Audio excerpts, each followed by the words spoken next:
This programme is an introduction to Jan's alternative method that dogs understand and respond to easily. These methods are ideal for every owner.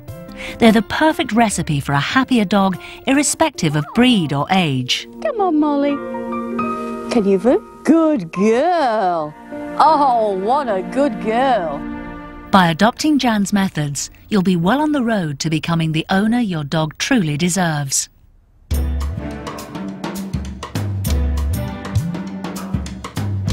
Jan has dedicated her life to dogs. Like millions of owners, she's experienced all kinds of problems with behaviour.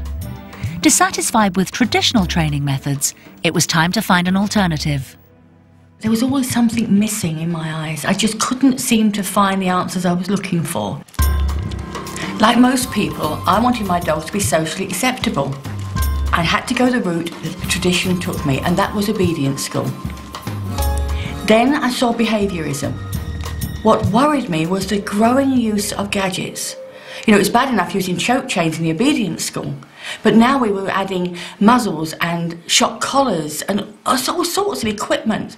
Well, that's not natural and it's not very nice. I actually think it's abusive.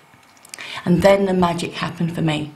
In 1989, my life was transformed when I first saw the original Man Who Listens to Horses, Mr. Monty Roberts. I call my method join up. I use the horse's communication, the language equus. I want the horse to want to be near me, not to want to be away from me. It's an incredible feeling to use the psychology of the horse, to cause him to be my partner. Join up is a magical moment, and one that never ceases to amaze me. There is the moment of join up. Good girl. Good girl.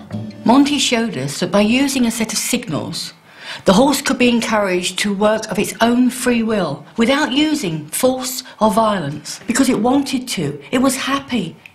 That got me thinking, if you can do this with a horse, you've got to be able to do it with a dog. Jan began her quest to once more forge the link that joined man and dog tens of thousands of years ago. I began to study the behaviour of wolves. Although the dog has developed enormously over the centuries, the wolf remains untouched.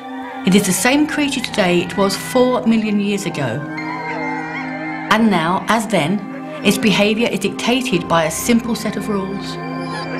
Wolves operate according to a strict hierarchy based on the leadership of the alpha pair.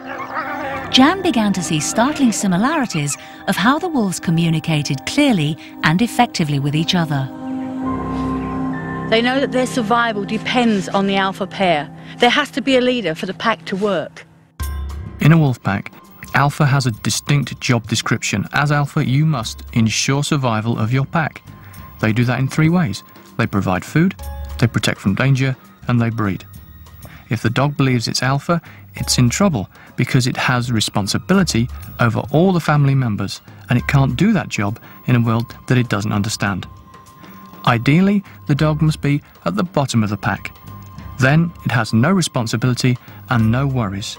The owners, who do understand the world that they live in, will make all the decisions for that dog, and the dog can be relaxed and happy and just be a part of that pack. I began to see how my dogs mirrored the behaviour I was seeing in the wild. Like the wolves, they were establishing who was in charge. They would arc over one another.